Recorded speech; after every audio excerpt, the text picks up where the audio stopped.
Hey, what's going on, everybody? What's going on? I hope you guys are doing well. I hope you guys can hear me okay. Let me know if you can hear me okay. My name is Dr. Boyce Watkins, and I am a finance guy. And it is a beautiful Sunday morning, and I am up, so I decided to come in and and address some of my peeps and see how everybody's doing today. And sometimes what I do is something called Dr. Boyce Exposed, where you can ask me any question that you'd like to ask. That way you can hear it straight from the Boyce's mouth. And as you come in, do me a favor, hit the thumbs up button, thumbs up, share, subscribe. Let me know if you can hear me okay. If you, as you come in, give me a yes in the chat if you can hear me. I want to make sure that my audio is good. And also, I want to welcome everybody from my Telegram channel. We have a Black Investors channel on Telegram. So if you'd like to follow, just go to drvoicetelegram.com. And in addition to that, you can get lots of free stuff. You can get profit alerts from me. Just go to boycewatkins.com and look for Dr. Boyce Profit Alerts. You can also get a free copy of our $5 a day investing plan, where in the Black Business School, we've helped over 10 million people buy their first share of stock. We've also been able to use the PhD that I have in finance to help millions and millions and millions of people. And we did this on our own independently. So this was a hell of an undertaking. It took a lot of work, a lot of time. And now we're here. We actually have helped to create the financial literacy movement that's occurring all throughout the Black community. When we first got started, every people thought Black people didn't want to learn about wealth.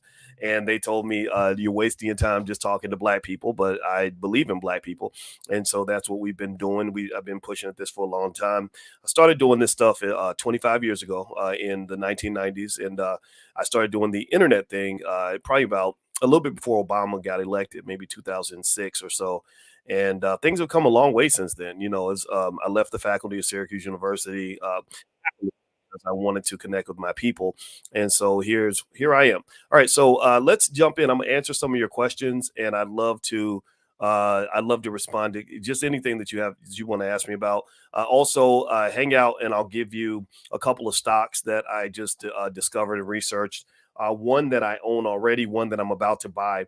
And so some of you may have come in for the profit alert. If you'd like to get those profit alerts, just go to my website, boycewatkins.com. And also don't forget that this podcast is on Spotify. And I'm very happy to say that we just crossed 1 million downloads, 1.1 million downloads on Spotify. So if you go to Spotify and look up my name, you can find it there. So put your question in the chat, put one sentence questions if you can. That way I can answer them as many as I can, as quickly as I can. All right. So let me see. Cami says, and I keep saying thank you because I truly appreciate what you're doing. Okay. Thank you, Cami. I appreciate you as well. And I love you, sister. And let's see here. Let's see. The dirty third. Okay, I don't know what the dirty third. I've heard of the dirty bird. What's the dirty third? You got to help me out, Albert. Next, let's see here. Me and my father keep missing opportunities to enroll. I cannot wait to join. Enroll in well, what I don't know what you like to enroll in, Dupree, but if you go to boycewatkins.com, there's so many discounts that on stuff that we offer. We'd love to do everything for free. We'd love to just offer everything 100% free, but we can't do that. And the reason we can't do that is because when you start a business where you're trying to do something like this, the most radical thing a Black man can do is not, to be a gangster rapper, because they want you to do that. They want you to destroy your community. The most radical thing you could do is to not go into politics or whatever. The most radical thing a Black person can do is really to educate the masses on financial literacy topics. And I, have taught at the University of Kentucky, Indiana University, Syracuse University, the Ohio State University. I've taught in China. I've taught in parts of Africa. I've taught all around the world. And my goal with all that knowledge is not to just have it sit in my brain. I want it to connect to everybody. I want Black economic intelligence to literally be just a standard household theme. I want this to be the thing. I want this to be as common as Black people playing basketball, as common as Black people, dancing, playing football, and Black people rapping, right? And so really, if we had the right kind of sponsor, we could do it all for free. But the problem is that we can't take money from everybody. So we had to build this with our bare hands, with money from my paycheck. I got my truck repossessed when I first got started. I kid you not, because I was like, I'd rather build this business than to have a truck. So I just literally stayed back when I was in Syracuse. I was in my townhouse, spending every penny I got on that paycheck on sort of saying, okay, how do I reach more people? Because at Syracuse, I was teaching 30 students a semester in a classroom. But I said, if I use the internet, I can reach 30,000 people. And so the challenge is that even though we charge a lot less than universities charge, like at Syracuse, my students had to pay like over $70,000 a year to attend that school. That's way too much. Most of the black students I taught at Syracuse are still in debt 20 years later. So what we did was we reduced the prices of everything to the point where you spend a fraction of what you spent in college, but it's 100 times better. If you ask any student in the Black Business School, or we do surveys, and most of you say that you learn more from us for free or for low cost than you did in college. Give me a yes if you agree. And so that's the model we wanted. That's the one that works.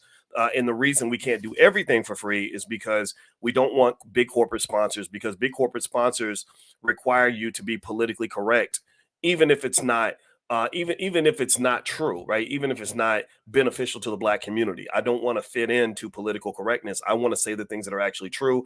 I want to say the things that are correct. I get inspiration from a lot of people in the black community as well as the non-black community. Albert Einstein did that. He spoke against the war, and he was in Germany, and they were trying to kill him for that. But he said, no, if we build nuclear weapons, that's going to be bad. That this war is bad. And he stood by what he believed in. He was a scholar that had that kind of integrity, but there's a price to be paid for that, and I was okay with that. And then the other piece to that too is we didn't want to take money from the government because we believe that the government has not been beneficial to black people. Give me a yes if you agree. We believe that the government has not helped the black community when it comes to economics. You've gone backward. We believe that the government has hurt the black family, which is a great center of wealth. You have to understand how important family is for wealth. Most cultures around the world will show you there's a direct correlation between family structure and wealth. If you don't, and, in fact, there are people around the world who say, I don't even understand how somebody thinks they could build wealth without having families. And African Americans, unfortunately, have been tricked into believing. Give me a yes if you notice the breakdown of the black family. Give me a yes if you notice that this is a problem. And I'm triggered by it, to be honest with you, because the biggest things that happened to me this week is a young lady I mentored for years, told me that her child's father just got shot up by another black dude. And then I heard a guy on Twitter say black on black crime doesn't exist. And I said, well, go tell this black man on life support that black on black crime doesn't exist. Go tell this black man who's an inch away from death that black on black crime ain't real. Go tell my homeboy Greg Wilkins, who got murdered when I was 25. Go tell him that black on black crime isn't real. I said, I don't care what you call it. I don't care what you can call it. You can call it chicken on chicken crime if you want to. I don't care what you call it, but it's got to stop. It's got to stop. I hope we can at least agree that it's got to stop. That calling it something else doesn't make it go away, right? Do we at least agree on that? That relabeling things does not change the nature of what it is. I hope we can agree on that, because I can't. I'm too educated to make myself stupid. I can't make myself dumb enough to believe that something that's real isn't actually real, right? And here's the thing too: when they destroyed your culture, destroyed your families, destroyed your communities, hip hop was used as a massive tool of black economic and family destruction. They took away trillions of dollars in black wealth. And so one of the things we're especially equipped to do in the Black Business School is, and this is why we created the first ever Black financial therapy department with my wife, who's a licensed therapist, trauma expert, and a full professor of social work. Very few black women become full professors, by the way. There are a few people a lot of people call themselves doctor, but they don't have real PhDs. If you look at the real PhDs, very few real PhDs become full professors. So I want y'all to know the difference, that just because somebody says I'm doctor this or doctor that, that doesn't mean that they went through 5 years of really difficult training in order to get that doctorate. She actually attended Florida State University. Who, speaking of Florida State, and I'm gonna get to the questions. If I miss your question, please feel free to just put it back in the chat again, and you can just copy and paste it if you want, and I'll get to it. I promise. But sometimes God tells me what to say, and it just streams out. But I spoke the other day to a doctor I respect by the name of Dr. Myron Roll. Does anybody know Dr. Myron Roll? Myron Roll is an awesome dude to me, because let me tell you what Myron Roll did. And Florida State came to mind because he actually was an All-American football player at Florida State. And my wife got her doctorate at Florida State. And Dr. Claude Anderson's wife, Joanne, by the way, got her doctorate at Florida State. That's what they talk about when they get together and stuff like that. But anyway, I was talking to Dr. Roll, and we were just kind of chatting back and forth as brothers. But the cool thing about Myron Roll that I love is that Myron Roll showed on a broad scale that you don't have to make a choice between being a great athlete as a black man and being a great thinker and a great student, right? You don't have to be the dumb jock. Just because you are a jock doesn't mean you have to be a dumb jock. You can be a smart jock. if you want to. And Myron was amazing because Myron, if you don't know Myron's story, you got to hear this one. Myron literally got drafted in the first round for the NFL. And they said, "Oh, well, you know, whenever we call the Negroes to the league, they always come a running because black men don't have no other opportunities. Black men can't do anything except play a sport. That's what they believe about you."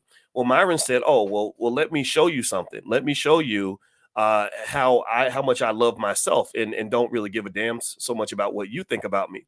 Well, what Myron did that was absolutely unprecedented, had never been done before, is Myron made the crazy decision, or seemingly crazy decision, to pass up his chance to go to the NFL, at least for a year or two. I think he took a year or two off, and he went and became a Rhodes Scholar. He literally said, my academics, my training, my long-term plan is more important than you wanting me to be your hired gun on the football field. So Dr. Roll is now he just finished. Send him congratulations if you see him online. I think he just finished his residency. He's now a neurosurgeon. Do y'all hear me? Harvard educated neurosurgeon. Do you hear me? Do y'all hear that? Do y'all understand how hard that is? And do you understand also that you have to celebrate those individuals as much as you celebrate your raggedy ass rappers, as much as you celebrate these basketball and football players? God bless them. They're good at what they do. But Lord Jesus, black men are more than just basketball players, football players, and rappers. Can I get an amen in the chat? Can somebody, I'm screaming out here from the rooftops, can somebody please stop only seeing black people in that particular light? Seriously, I put a challenge on my Twitter. My Twitter is Dr. Boyce Watkins 1, Dr. Boyce Watkins and the number 1. And I literally asked a question that nobody could answer. I said, name 5 black people who are very famous, who are household names, who are not athletes, entertainers, what was the other one? Or work for the Democrat or Republican parties, or preachers. Athletes, entertainers, preachers, or work for the Democrat or Republican parties. Name 5 people. People could not do that. They could not do that. And you don't understand how dangerous that is. See, if it was white people, I could be like, oh, well, you got Elon Musk, who's, Jeff Bezos, you got, all these great thinkers that are well known, but you can't name a lot of black people who are in that category, right? Neil deGrasse Tyson, Louis Farrakhan, and a few others, but not many. And the thing about it to me is that this is a big problem for you. This is a problem for you because you're losing trillions of dollars in wealth, because what they're doing is they're cherry picking. They're cherry picking the top black people that can play a sport or bust a rap or tell a joke, and they're leaving the masses of black children behind. They're telling millions of black children, like, if you can't do one of these things, then you have no ability, no right to be successful. And you have to save your sons from this nonsense. You have to protect, particularly your sons, your daughters too. Black women are able to spread out a little bit more. Because America is built differently for black women. My wife and I talk about that all the time. She knows that her university would be more willing to hire her as a light-skinned black woman than they would, a black man. In fact, they have no African-American men at all on the entire faculty at this institution, and they see nothing wrong with that, right? So we have to take different paths. Your sons have to be entrepreneurs. Your sons have to be entrepreneurs. Your sons have to be entrepreneurs. Your sons have to be builders. Your sons have to be able to be playmakers economically. I call them economic playmakers. I was talking to my daughter's boyfriend, who's a 16-year-old basketball player. And I said, you know what a playmaker is? He said, yeah. I said, well, what's a playmaker? He said, well, you can create opportunities, create your own shot. I said, yeah. I said, so a black man economically in America has to be a playmaker. My wife understands that the only way she and I could meet at the top and both be successful is if I took this path of independence and entrepreneurship. If I tried to take the path she took, I would be mad. I'd be frustrated. I wouldn't get the same opportunities. I'd be boxed out. And then my mouth only makes things worse. My mouth, I know for a fact that the things I say are get me in trouble. In fact, I have a double whammy issue when I do what I do, because white people get mad at me and black people get mad at me. So the only people that I connect with in general are black people that value intelligence, black people who are not afraid. That's a very small cross section. When you have smart black people who have skill in education or want or desire to obtain those things, you don't have to have it. You just have to value those things. That's a value system. Do you understand? So you have to have people that want to be smart, but then you have to have people that also want to be courageous, who are not scared. You can't be running around here scared of white folks. You can't be running around here scared of backward black people, because if you are, you're going to fall into the crowd. And I'm just the reason I think that's very dangerous. Here's why I think that's dangerous. Give me a yes if you understand where I'm coming from. It's very dangerous for a black person to fall into the crowd, because the black crowd in general is losing. Black wealth is expected. Have you seen this study? Black wealth is projected to drop to zero by 2053. Do y'all hear what I'm saying? I've said it before. I'm saying it again because you need to understand this. So if you just fit in, then you're going to lose. You're probably going to lose. I do not want to fit in. I want to be an outlier. I want to stand out. I want to be the weird canary sitting over in the corner. I want to be the weird, strange introvert who doesn't seem to have any friends. I literally am okay with that, because if you don't do something different, you're going to end up with the rest of the people that you're seeing around you. And generally speaking, again, in my book, my new book is called, as you guys know, it's called The 10 Commandments of Black Economic Power. It's at my website, boycewatkins.com. Feel free to go grab a copy. Look at the reviews, read the reviews on Amazon. Make sure you're not buying something stupid. The reviews are very good. Most of you love the book. But in this book, I surprise people because I talked a lot about culture. I didn't just sit around and say, oh, well, here's how you sign up for your 401k, and here's the difference between a 401k and an IRA, and here's what I could tell you all that, right? My PhD's in finance. I have no concern about whether or not I could teach you the fundamentals of wealth and all this other stuff. But what I realize is that for some of us, I can't teach those things because you were raised in the wrong culture. You were given the wrong values. Because if you look, here's the thing, I could tell you the secrets to the universe, but if you don't value that information, then it means nothing. If you were raised in an environment where it's more important to know how to twerk, know how to bust a cap in somebody's ass, know how to dribble a basketball or throw a football, if you were raised in an environment where those things were more important than learning, then it's really hard for somebody to grant you information. It's like serving you food that you refuse to eat, right? So ultimately, for Black folks, it's your culture. You got to understand, when you see Italian families or Jewish families or Asian families building wealth, it's culture. My wife and I were talking about how we had a friend that had some work done, and the people coming to do the work. Tell me if y'all have seen this before. Let's just have an honest conversation about it. This is not bashing anybody. This is just keeping it 100, keeping it real. And she said that the company that did the work was a big Mexican family, and a lot of them were very close friends or related to each other. And she said they marched up in their house like soldiers, took everything down, tore it apart, hammer, bang, bang, bang, drilling, in and out, boom, boom, got that money, did that job, and killed it, and had the ability to do any other job that was inside the house.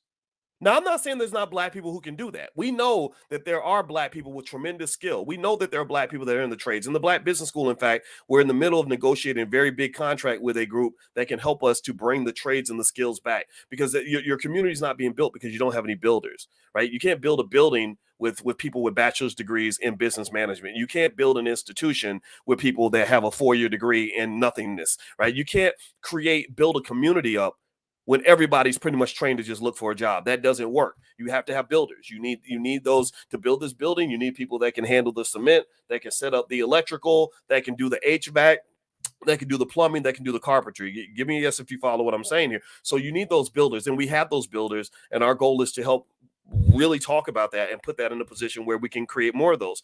But the thing about it is, we know that that's not a common thing in our community. We know that it's hard to find a Black-owned company that can come in and do all the contracting and come in like do the job, knock it out, be done, no drama, no nothing, like over. Like, I'm not putting anybody else on a pedestal, and I'm not bashing the Black community. What I'm bashing is the way you've been trained.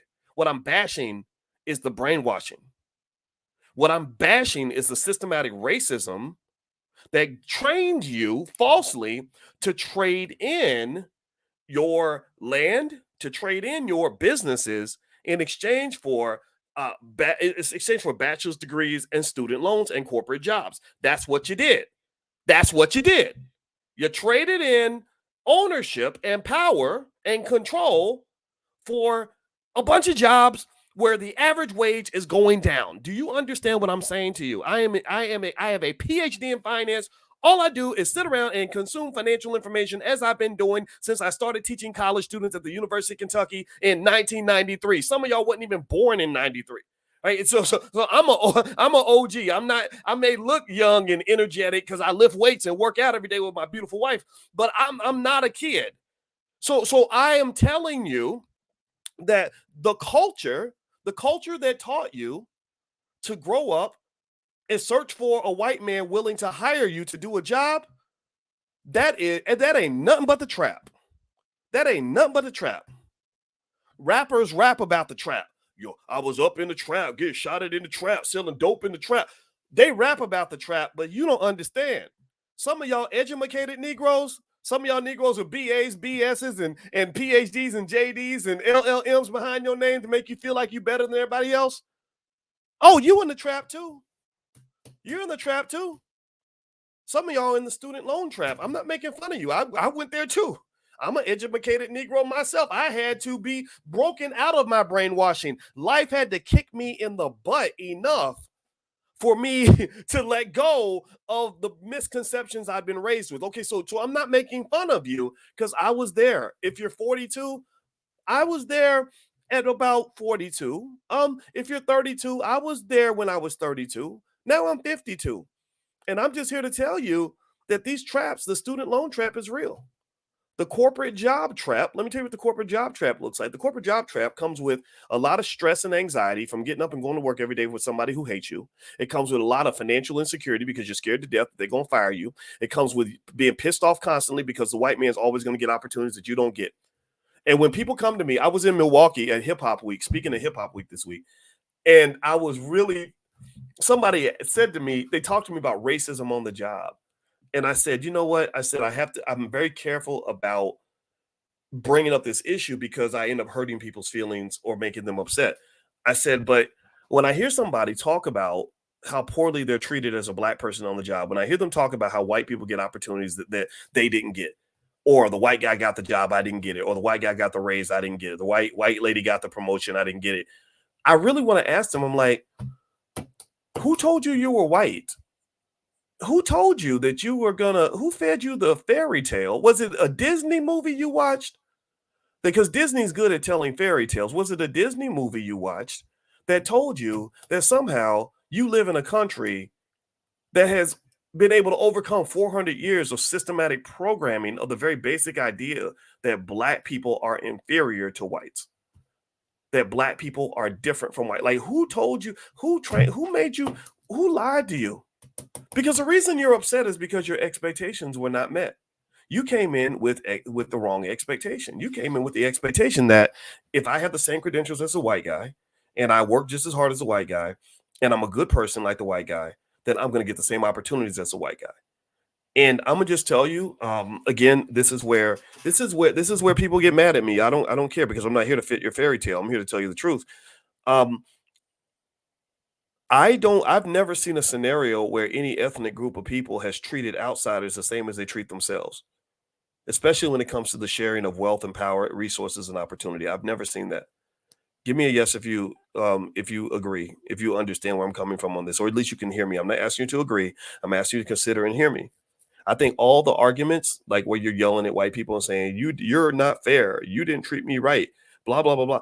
I think honestly, I don't do that because I look at white people. I don't even hate them. If you're white, don't think I hate you. You're welcome to come here. You should. If you're white and you're here, you're smart because we're intelligent. Black people, the smartest people in the world. We're the canaries in the mine. We're the ones who figured out how to make $1 out of 15 cents. We're the ones who figured out how to build something out of nothing. We're the ones who our children are going to be hiring your children in a generation. By the year 2070, our children, B1 children, are going to be hiring other people's children. I guarantee you that. So if you're here listening and you're not black, I applaud you. You're as smart as a black person who chooses to go to Harvard University. If you're black and you go to Harvard, you're going to Harvard because you want to learn from the smartest white people on the planet. Well, that's a smart thing to do. Well, the same thing is true here. If you're here and you're not black, you're smart because you're learning from the smartest black people on the planet. I ain't no dummy. There's not 1 ounce of insecurity whatsoever about my ability to understand and process information. Okay, so this is good. Congratulations. So I say that to you so you don't think I hate you. I don't want you to think that because I talk about the difference between whites and blacks that I run around here mad at white people or that I don't like white people. I don't have that. I have many white friends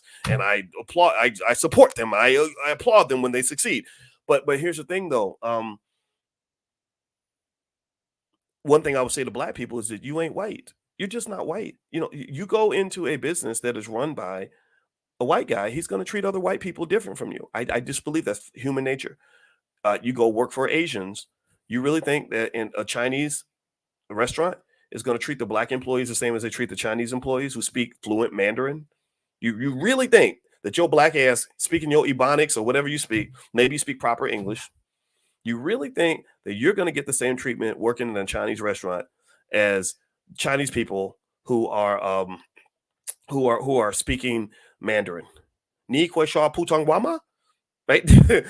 Whoa, whoa, kwe sha idiom putong wa. You really think that they're going to treat you the same as they treat each other? Like, what world did you? Oh, I know where you got it from. You went to a public school run by white people who told you, oh, this racism thing, that ain't real. That ain't real. The same ones who told you, oh, black on black crime, that's not real. That doesn't exist. But look at that black man who got shot by the cops.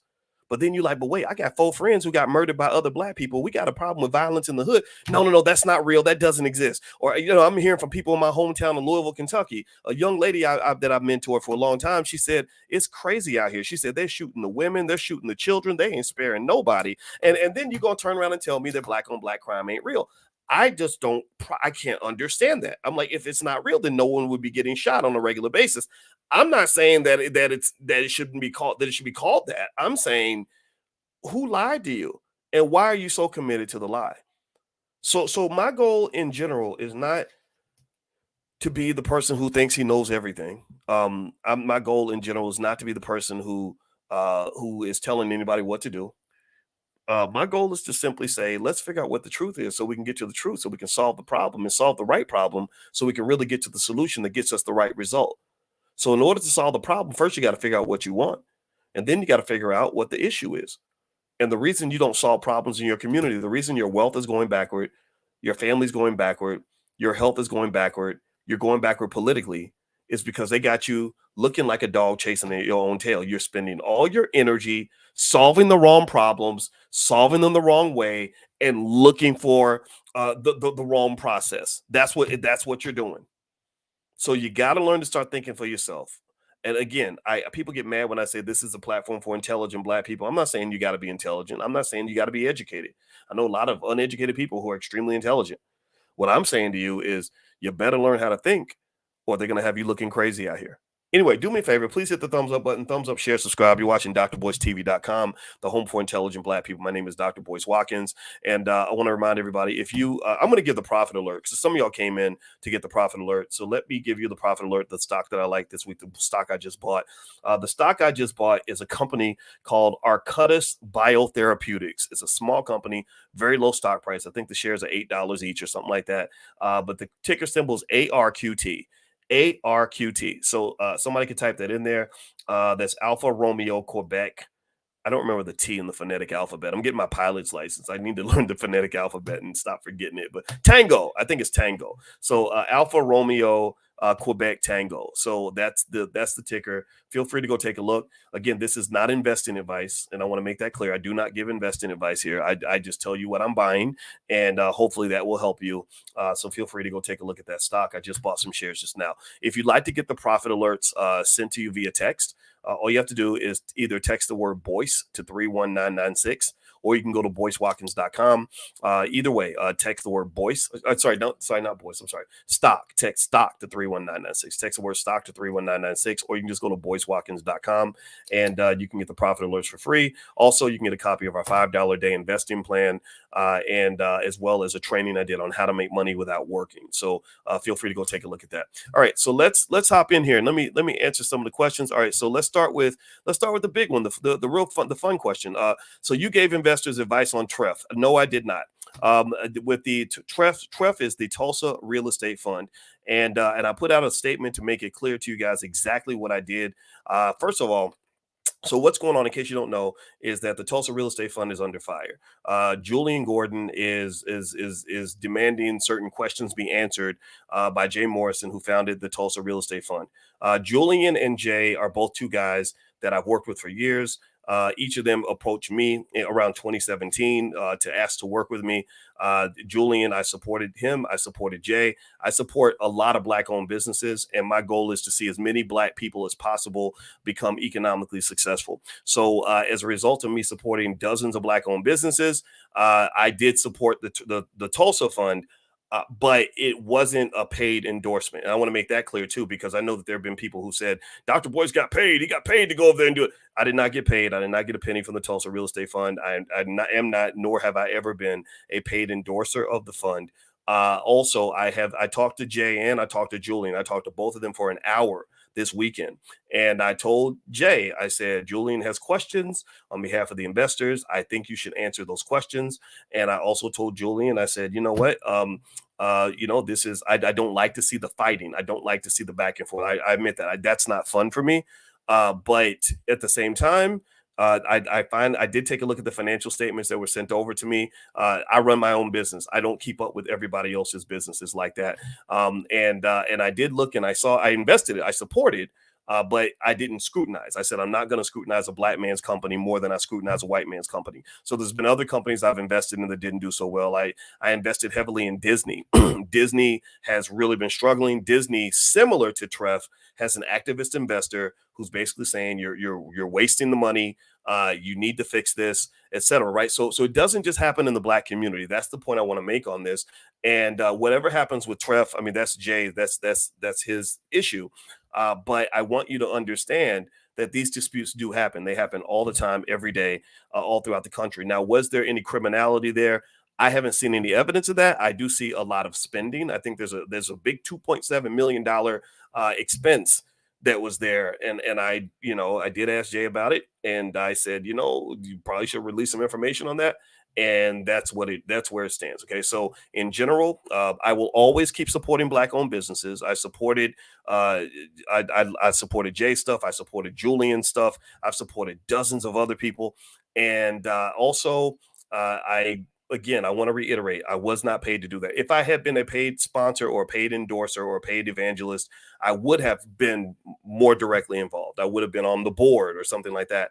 I didn't do that. I just support black people when I see them trying to do something good. So there we go. So I hope that answers the question. If anybody has any more questions, you can feel free to ask them. But generally, that's what my statement is. All right. So let's see here. Next question is, hey, Doc, don't you get tired of our people sometimes? All the jealousy, crabs in a bucket mentality, almost like getting punishment for wanting to do well. Personally, I'm over it. Yeah, well, the thing about it is, and my wife and I talk about it a lot.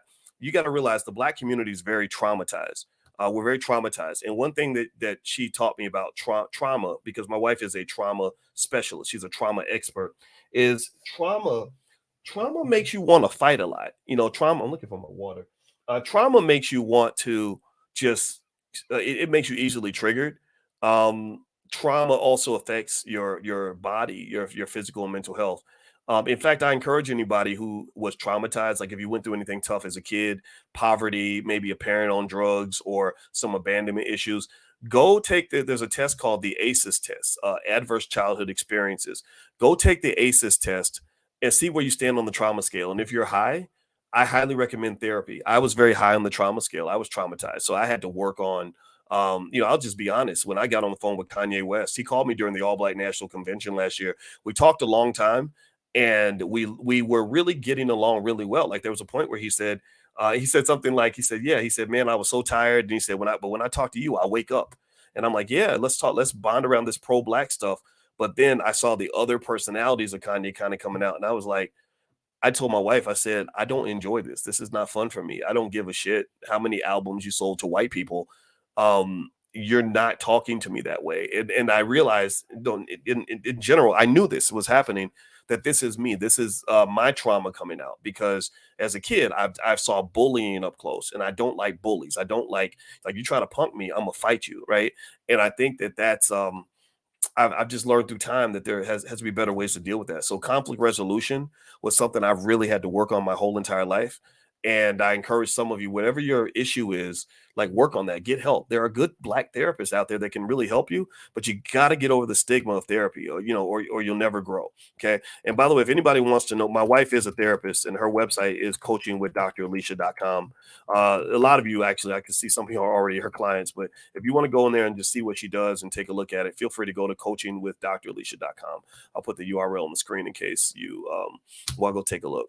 All right. So, and also she even says that we need financial therapy too. Like she actually talks about financial trauma, financial anxiety, like the stress you have that scares you in from starting your own business because you're worried about having money problems because you were traumatized by that as a kid. Financial trauma can cause people to become, when we talk about gold diggers, that common term. I just see a gold digger as also as a person who's been financially traumatized. It's very rare that a gold digger grew up completely financially secure. Because I think somebody who's financially secure, they just expect financial security. But I think the term gold digger implies that you're willing to do something unethical in order to get access to money. And I think that's because you're just scared. You don't know how to make money, you don't know how to get it. So you're doing whatever some man tells you to do so you can get money, which is a very dangerous thing for your daughter to do. So if you have girls, I encourage you to, this is what I do with my girls. We talk about having your own money. We talk about having businesses. We talk about making investments. One of my girls works for me. I'm trying to get the other one to work for me too. And in the course of them working for me, in fact, if you order a copy of my book at boycewatkins.com, they're actually the ones that are going to ship the book to you. But part of the goal is really to teach them, is to make sure that they understand enough about money so you're not chasing around some other man or some raggedy man over money. All right, so let's see here. All right. If you have a short question, I can answer. Something we talked about earlier, I can't reiterate enough. We need more skilled labor. That's 100% true. You can't build a community if you don't have builders. People with a bunch of bachelor's degrees can't like go build a community, right? So if you want to know why the black community isn't built, here's a surprise. Y'all ready? Y'all want to know why the black community isn't built up? It's because you don't have any builders. And the people that have the ability to build, well, they're off building for white people. Because you're training all your children to leave your community and go work for white folks. So why would you think anything will be built back at home? If I'm sending my wife out every day to spend 12 hours a day taking care of the neighbor's kids, why would we be surprised when our kids are not taken care of? You had this problem during slavery. This happened during slavery.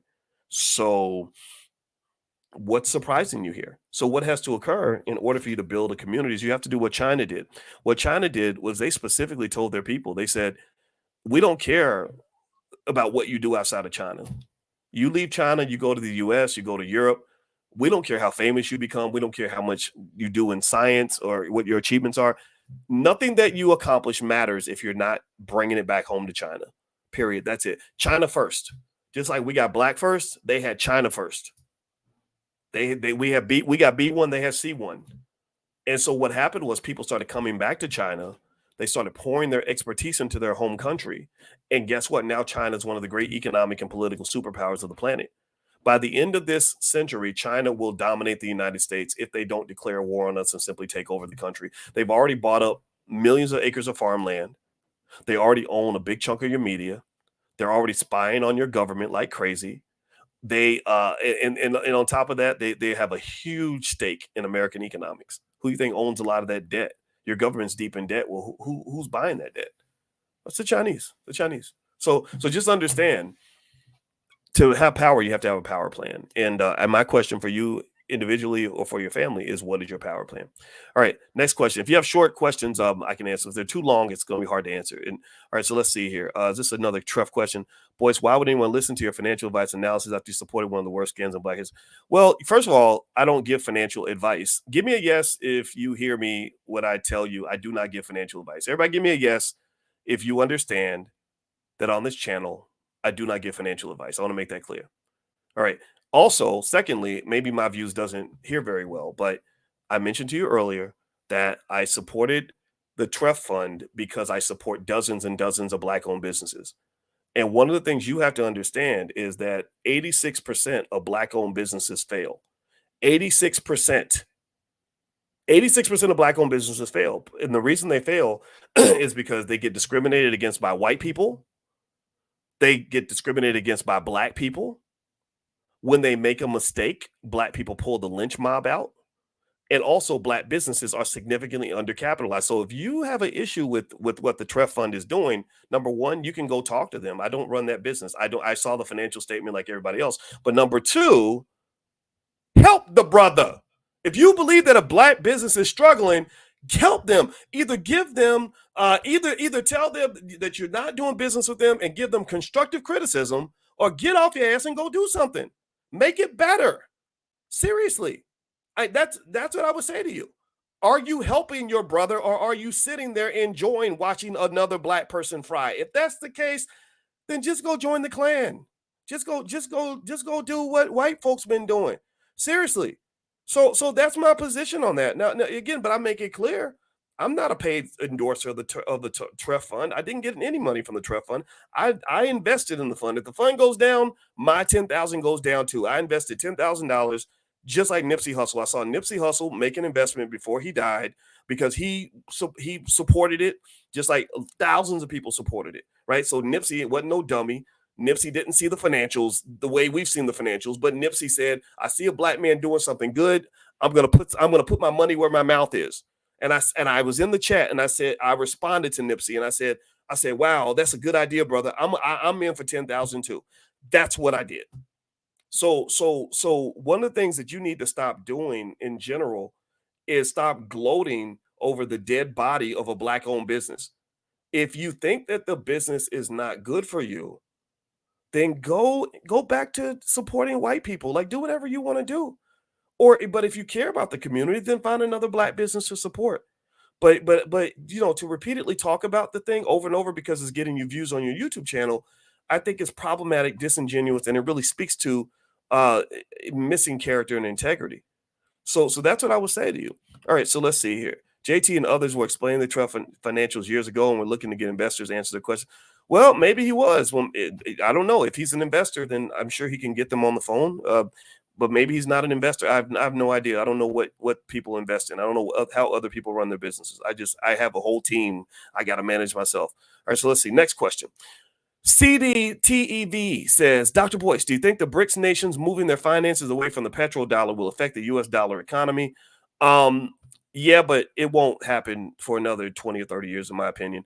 The BRICS move, which is Brazil, Russia, India, China, South Africa, where they're moving away from the US dollar, is something that could have economic significance for sure. But there's no indication based on the analysis I've done to say that that's going to have an immediate impact on the U.S. economy. So I'm not looking at that as the thing that's going to drive economic events in this decade at all. Okay. All right. So let's see. Is Powernomics outdated? Is there a revision or something similar but up to date? I think that's the most updated version. Powernomics.com, by the way. That's Dr. Claude Anderson's website. I think we should support Dr. Anderson. That's another black-owned business we supported extensively. And in fact, we've put probably $300,000 or $400,000 into Dr. Anderson's business, into the Powernomics Corporation, the Harvest Institute. And what made me sad was that Dr. Anderson was getting phone calls from a lot of celebrities who did a lot of talking, but didn't actually put their money where their mouth is. And that's the problem you have in the community, is that you have a difference between people that talk versus people that actually do something. And so I encourage you to make sure you know the difference between the two. So with Dr. Anderson, I said, look, I'm not just going to tell you I love you. I'm going to show you I love you. I'm going to give you economic love. And I encourage you to do that with your own family. If you have a relative, somebody you love, like I love Dr. Anderson. If you have somebody in your family that you love, and they start a business, don't just cheer them on. Don't just say good luck or I'm gonna wait and see what happens. Understand, you could be a playmaker. You could be a catalyst in the success of whatever they're doing. So, we got to support each other. We can't just sit back and watch other people take shots in a basketball game. In a basketball game, if your teammate is taking a shot, you could do something. You should be playing defense. You could dive for loose balls. You can box out. You can get in the position for the rebound. You can set a pick, right? You can do a lot of things to help your teammates score, right? So unfortunately, when we play economic basketball, because believe me, white folks, they're well trained to support each other when they decide who their teammates are, right? They're very well trained in terms of working in groups and getting things done. Mexicans do the same thing. Asian communities do the same thing. And some black people do it too. So let's not pretend like black people are all in a bad place. But generally speaking, good economic culture. And again, I talk about this a lot in my book, The 10 Commandments of Black Economic Power. It's at my website, boycewatkins.com. Feel free to take a look. If you really want to see your teammates win, then you have to be empowered enough to believe that you can play some role in whether or not they succeed. So that's one of the reasons why I have supported dozens and dozens of black-owned businesses. We gave money to King Randall School. I even gave money to Umar School, but it wasn't much because I didn't have a lot of belief that school was going to be built. I'm going to be honest with you. But King Randall School, oh, that's a real school. That school's really built. And me and my wife, when we saw it, we wrote a check. You know, I said, look, I'm not just going to tell you I like what you're doing. I'm going to find some way to jump in and help out. You know, we've supported a lot of people. Tariq Nasheed, I've done things to support him. I've supported Louis Farrakhan. I helped Louis Farrakhan get on the Breakfast Club. I made that connection with Charlemagne and Farrakhan because I believe that Farrakhan being exposed to the masses is something our Black community needs. Y'all need to start listening to the right people. We need to start listening to the right people. Too many people are listening to these white owned hip hop artists who are, not all of them, not all rappers are bad, by the way. Not all rappers are bad. D1 is fighting the battle. You got Kendrick Lamar fighting the battle. You got rappers out here really fighting the battle, but Akila Honda fighting the battle. But at the same time, too many of our people are being trained to listen to hip hop artists. And the reason I can tell you that their advice is terrible is look at their lives and then do the math. Just do the math. Just say, okay, if you're telling me in this song, I need to go stay high and drunk as much as possible, then that means I'm gonna die from a drug overdose. Or I had a cousin that died from a drug overdose this week, by the way. This is my life. I'm not making these things up. These things really happen. Let's see here. Or I'm gonna be an alcoholic and my family won't respect me. If I go around having sex with every woman that moves, I'm gonna catch diseases. I'm gonna have a bunch of babies, mamas, and I'm gonna go broke off of child support. If I glorify the dope game and get involved in criminal activity, I'm gonna end up in one of Joe Biden's prisons. You know, I'm respecting women who look like disrespecting women who look like my mother. What else? Oh, that's right. You're telling me how great it is to murder a Black person. Then if that's the case, then I might as well join the Klan. So what I'm really saying is it's you have to really sort of look again, you have to talk about culture. And you got to ask yourself, why is it that BET will promote all these things that are very harmful to Black people and then say, this is your culture, this is your culture, this is your culture. But then you look back and you say, who owns BET? Well, you look at Sumner Redstone and Paramount. They own BET, so they have no problem crapping on your culture, telling you to do horrible things to each other, to destroy yourselves. And they're okay with that. My question is, are you okay with that? You know, why is it that there's something wrong? It's crazy to me. Think about this. I want y'all to process this. These same media outlets that will tell you all day that Farrakhan is dangerous because he tells Black men to stand up. He tells Black women to not hold yourselves into oblivion. He tells the Black families to stick together. He tells Black people to build businesses. That Farrakhan is defined as dangerous, but yet at the same time, these same outlets will bring on a gangster rapper that will literally give you a blueprint for how your son can destroy himself, end up dead in prison on drugs or with diseases by the time he's 18 years old. Make him into a horrible father, make him into a leech on the community, an absolute liability. These people are not only accepted, but they're given millions of dollars to spread poison into the spirit of your people. What in the world makes you think that this makes any damn sense? Does anybody understand what I'm saying? Give me a guess if you get what the point I'm trying to make here is that you can't build any wealth because the culture that's being fed to you is trash.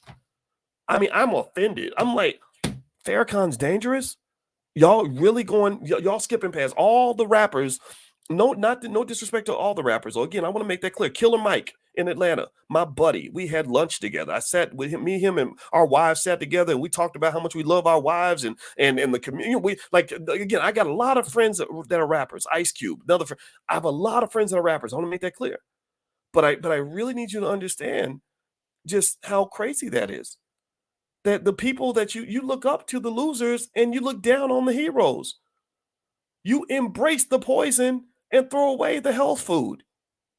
You want to go up and get next to the toxic culture, but then they convince you that it's dangerous to get near the healthy culture or that it's radical. Oh, well, Dr. Boyce Watkins, he's too radical. We can't have him come speak at our event because he's too radical. What is radical about me saying love your wife, raise your kids, educate yourself, work hard, stay healthy, be strong, and build your community? What in the world makes that a dangerous statement? Oh, no, wait. I forgot. Oh, man. I know what makes it dangerous. Because if you're standing up for yourself, then you will no longer be an adequate servant for white people. You won't be a good slave anymore. Well, then that crumbles the American economy. They built the table on top of your head. So when you start standing up, the whole table flips over. The whole Monopoly board gets messed up. So I get it now. So the thing about it that's so crazy and insane to me, honestly, is how so many people, because these ideas are so different from what they've heard their whole life, just won't get it, right? And so I just want to talk to the people that do. I'm not a bridge builder. Again, I told you I'm a traumatized kid. I don't got patience for dumbasses. I don't have patience for people that are determined to be stupid. You can be dumb. Don't get me wrong. You can be as ignorant as you want to be. But if you acknowledge it and say, I don't know anything, I want to learn more, then I say, come on in, son. Let me mentor you. Let me teach you something. But if you come in and you're a dumbass and you think you know everything, I'm a professor. I ain't got time for that. I don't. So people will be like, "Well, Dr. Boyce, why would people listen to you if you?" No, I don't need them to. I'm not begging anybody. I don't. You don't have to listen. Well, Dr. Boyce, well, we don't trust you because that's okay. You don't have to. Just go listen to your gangster rapper. Go listen to this. Listen to the people you want to listen to. Listen to the cool guy. Listen to the guy who will rap financial literacy to you, right, or whatever, right, or the guy sitting next to Future, who's one of the most degenerate human beings on earth, but the rapper Future, like, go if that makes you feel better, do that. But because I'm just telling you that if you're trying to really build and do something solid in this community, you got to be a solid person. You got to be solid. You got to stand on what you believe. You got to be in it 100%. You got to just say, I will stand here on this spot, even if there's not a single person within a 100-mile radius. That takes a lot of confidence.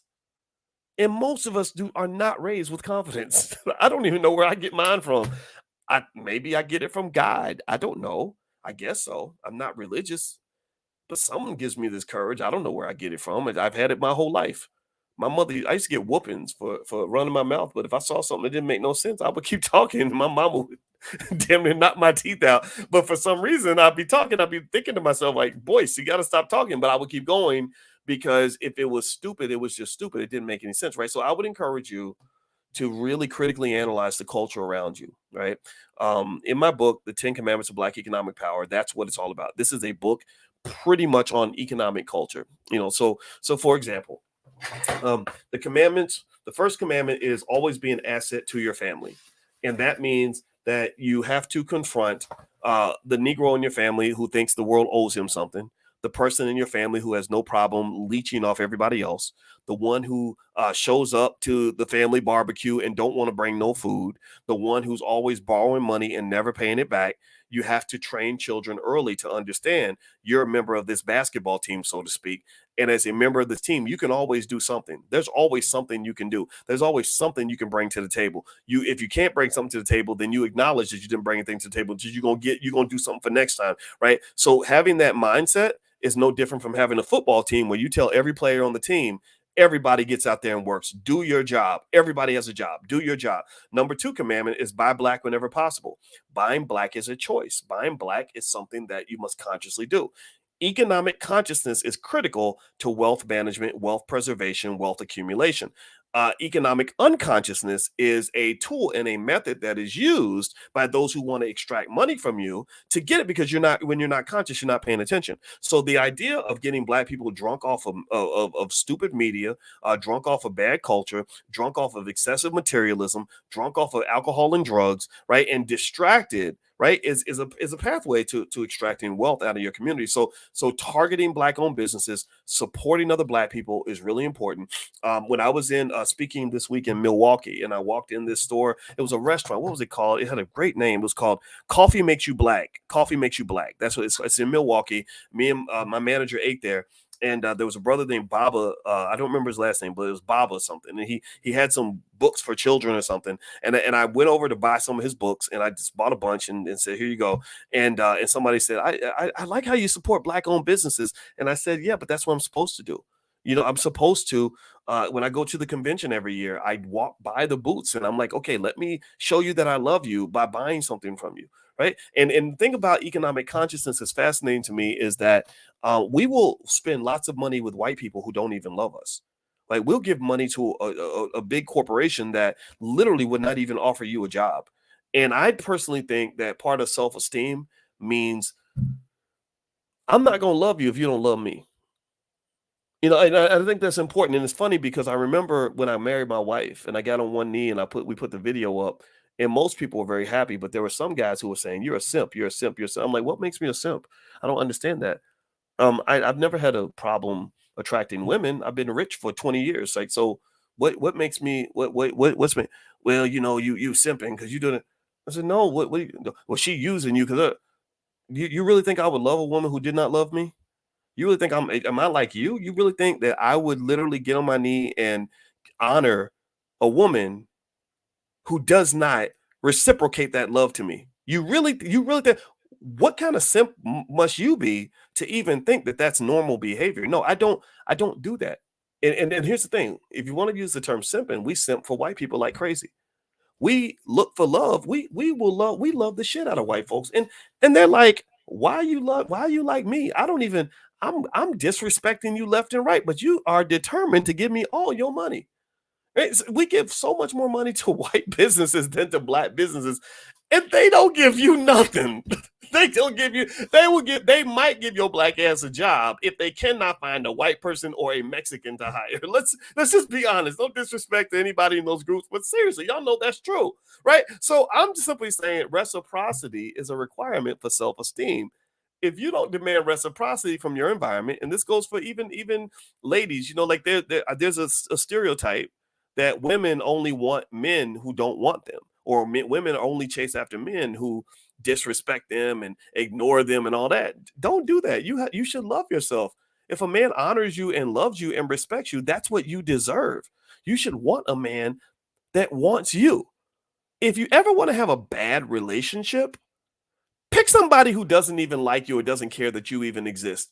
Go ahead and do that. You might think she's the prettiest thing in the world, or you might think his sex is the best and that you got the best man possible. But if somebody don't love you like you love them, then you're not getting a good relationship, because you're not going to get the best out of that person.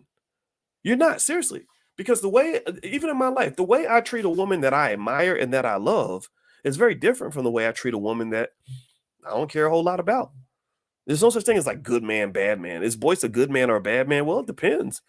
If I don't like you, then no, I'm probably a bad man. Or if I don't want nothing to do with you, no, yeah, I'm a prick. I like, no, Boyce, well, he won't call me back. Yeah, because I don't know if I really want to hang out with you like that. But if I admire you and I love you, like I love my wife, I honor my wife. I get googly eyes when I see her. I still see her. I'm watching her walk away and every. You don't think I'm gonna be on my best behavior? So what I'm saying is that same way you should expect reciprocity in romantic love, you should also expect reciprocity when it comes to economic love. If you don't respect me, I'm not giving you any of my money if I can do that. If I can make that happen, you'll get not one nickel out of my pocket. So reciprocity is important. Buying black is important. You should buy from people that have the same values as you, because your money is power. The third commandment is that black wealth training should be a rite of passage. That your number one problem, all your economic problems as a community, could be solved overnight if you simply made a commitment to make sure that your child knows about economics as well as they know about basketball, football, running track, going to cheerleading camp, all that stuff. But that requires certain family values that are not that may not be a tradition in your family. It requires that you don't go spend $800 on football camp, but spend nothing on training your kid on economics. I'm not saying don't send them to football camp. Football's fun. I love football. That was my favorite sport. But shit, your son ain't gonna be no damn professional football player. 99.9% of these kids playing football ain't never gonna make a nickel playing football. So why in the world would you invest? Think about this. You talk about bad investments. You talk about bad investments. Why would you invest all your energy into something that does not give you any economic benefit? Can y'all tell me this? Tell me this. Seriously. Why would you, seriously, how much sense does that even make? I'm literally going to find the thing that is the hardest thing in the world to do, the thing I'm least likely to be successful at, the thing that is least likely to give me a return on investment, and I'm going to invest all my time, all my money, all my energy, and everything into that thing. And then I turn around and act surprised when I'm broke. Like that's, and I'm not making fun of people that think that way. I'm not saying that. What I'm saying is that brainwashing is very real. That's my point. Give me a yes if you get what I'm saying. I want to be careful because I don't want to make it seem like I'm calling anybody stupid. I have to be careful about that because I'm a professor and I know that can be. And it's like Michael Jordan saying you're a terrible basketball player. Well, to Michael Jordan, everybody's a terrible basketball player, right? Because he's so good at it, right? So I want to be patient. That's my process, right? I'm learning to be more patient, but I want to encourage you. Love yourself, man. Seriously, like, look, if something seems stupid and don't make sense, I don't care if grandma did it, granddaddy did it, Uncle Rerun did it. You ain't doing it. Don't do it. Just say, I'm not doing that. The best thing that helped me as a kid when I went to college, I told you my story in college, right? I was an outstanding graduating senior in finance and all that. I had the highest grade point average of every black student on the campus. And that was very surprising to me because I'd never done well in school before. I just used my common sense to say, well, if I wanted to make good grades, I should probably study 4 or 5 hours a day. And I did consistently. And that's what put my grades so high. But I remember one of the things that helped me a lot was I looked at the black men around me and I liked my brothers. I really did. But some of the shit they did just made no sense to me. Some of it just seemed stupid. There was one guy who would go and have sex with all these girls and he never wore a condom. And I was like, dude, why would you do that? Like, you're going to catch diseases. I don't want to do that. And he's like, well, man, I'm gonna get some, but why are you sipping? Why are you scared of the coochie? I'm like, man, I ain't scared of it. But I am scared of AIDS.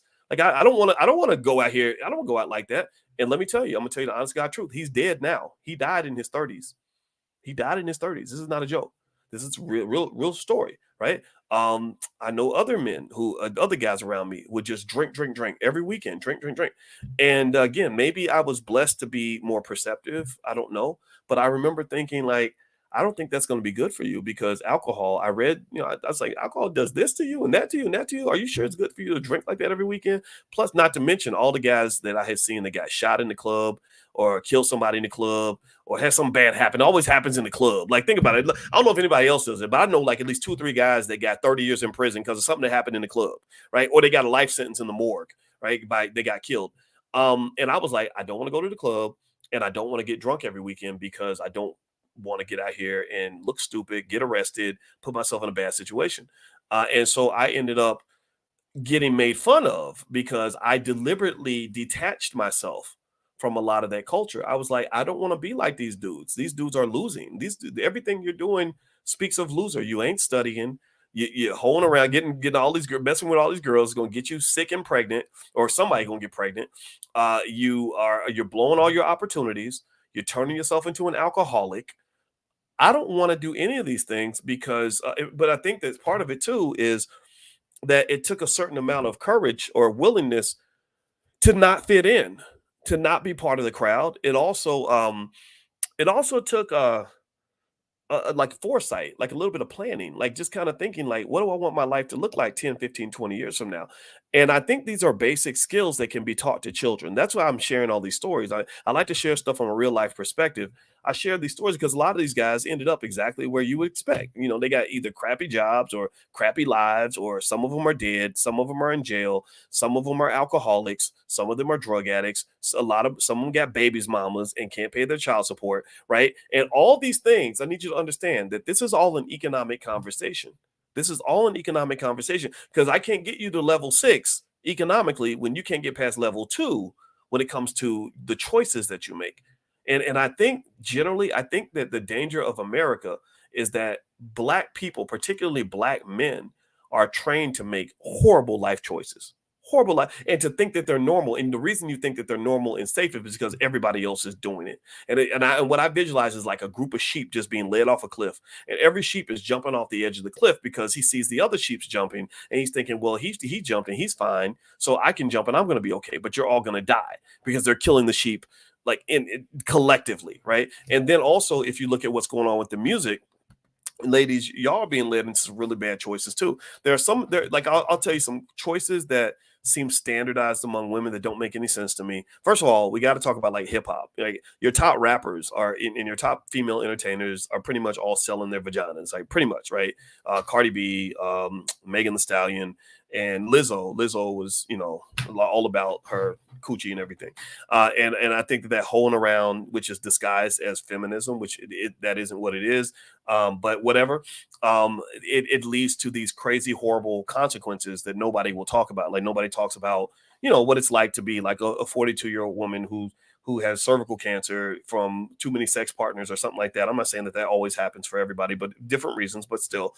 And you never got a chance to have kids because you wasted your life dating a thug and he never married you and never did right by you. And you raise, or maybe you do have kids and you're raising the kids by yourself and you're stressed out. And in fact, somebody just sent me a story today about a mother who took her own life because she was so stressed out about the struggle of raising kids by herself. I'm not saying that it's her fault, but what I am saying is that there are women and men out here that can teach you how to pick a man that's going to really be a fucking man. Do you understand what I'm saying? There are people out here that can really show you what a real man looks like, what a solid man looks like, right? And when I see, like I saw even the Little Mermaid, Chloe Bailey, I saw where they're talking about whether or not she's pregnant or whatever, and she's dating like this dude that's a rapper, and I said, oh Lord, this girl that got pregnant by a rapper. Maybe he's different. I'm not saying rappers never get married. I'm not saying that at all. I'm just saying that it would be almost off brand for him to be the kind of father and husband that I think a good woman deserves, right? And so I'm not judging. I'm not saying all rappers are trash. I'm just saying that that culture in general does not promote the idea of a man committing himself to one woman. Give me a guess if you understand what I'm saying. Give me a guess if you understand the nuance. I'm not dissing all the rappers. I'm not saying all of them are garbage. What I am saying is that the culture in general facilitates sexual promiscuity. It promotes that, right? So the idea that you're going to get a solid husband who's deeply committed to you, who's going to be consistent, who's going to marry you and all this other stuff, I don't think rappers are the dudes that are going to do it. They're not wired like that. They're not built like that. But what do? They train all the young ladies to want to be with these men that are going to break their hearts and hurt them and destroy their lives. And then to some extent, some of the criticism that you've heard from men coming back and saying, oh, now that you're 32 and you've made all your mistakes, now you want to go after the nice guy because he's going to make a good dad. And as a nice guy myself, I'm going to say, when those women circled back around and started looking for me, I had better things to do. By the time I was 32, I was a single man with a PhD making over $100,000 a year. I might have time for you. Maybe I don't, right? Maybe I don't. But you know what? When I was a 24-year-old grad student who could barely pay the rent and was driving a hoopty in a raggedy car, oh, I was readily available at that time. Now, Boyce is a little busy. Boyce got options now, right? So I think that generally speaking, everybody that wants success in life should really look at life like it's a class, like it's a college class, a class called life. And your teachers can come from a lot of different spaces. And I generally believe your teachers should be people who are where you want to be, right? You want to be rich. Well, go listen to what rich people are telling you. You want to be healthy. Listen to what healthy people. You want a good marriage. Go talk to married people. People who've been married 20, 30 years. They're going to give you very different advice from, somebody who's showing their booty on the internet or saying whatever you want to hear on an Instagram page.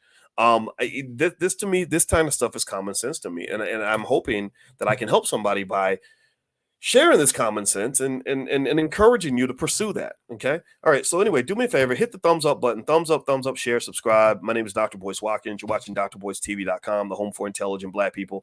And I've just been talking for a while, but I'm enjoying it. It's a Sunday morning, so I'm having a really good time. If y'all could do me a favor, hit the thumbs up button. Also, hit the notification bell if you want to be notified when we go live.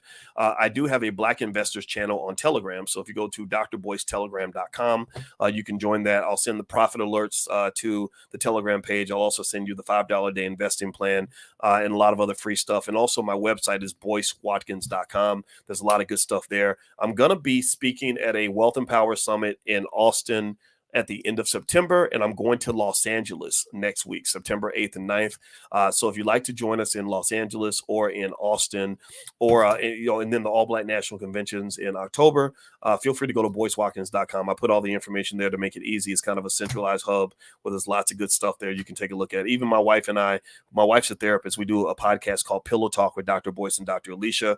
And we have a lot of fun conversations as well that involve love and economics. So if that's your thing too, just go to boycewatkins.com. You can find the Pillow Talk podcast on my website. All right. So anyway, let me hop back in. I said we were going to answer more questions, and I've just been such a jerk by just running my mouth, and I apologize for that. So I'm going to really focus here. Focus, boys. I'm going to focus on the questions, and that's it. All right. So let's see. What's the next question? Let's see. China owns P Diddy's song. I know y'all seen the shorts. I didn't know China owns Diddy's song. That's interesting. China's got a lot of money. They probably do have. I mean, I wouldn't be surprised if there's some stake from China. But I don't know. I don't know if I'd buy Diddy songs because Diddy doesn't really rap anymore, does he? Even though we're good in the house financially, we still have room to grow. Period. Absolutely, Cammy. We all have room to grow. We all have a dream. We all have a goal. Set your goal. Set your dream.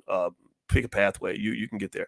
What do you think about statistics that educated Black people internalized after going to a white university? Yeah, I think that one of the things you have to really think carefully about is universities, and I say this as a college professor. Again, I've taught at University of Kentucky, Indiana University, Syracuse University, etc., the Ohio State University.